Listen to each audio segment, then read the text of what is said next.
Well, this is not the time of year when you want to replace an oil burner. Well, but for the Horwitz family of Woodbridge, there was no choice.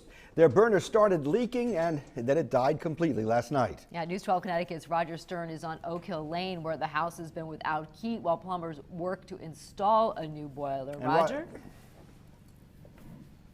Well, Becky, the heat is still off, but the plumbers working inside, they say they're getting close, and they hope to have the new oil burner turned on later this evening.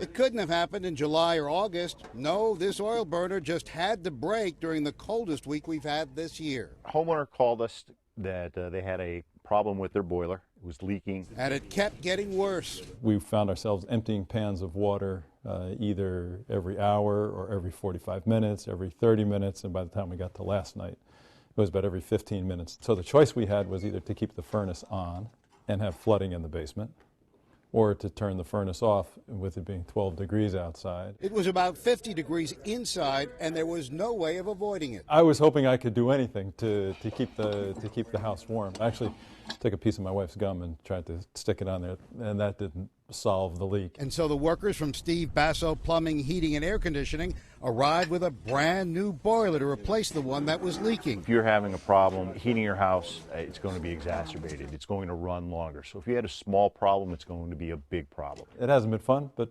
there are a lot of people who have it a lot worse than we do.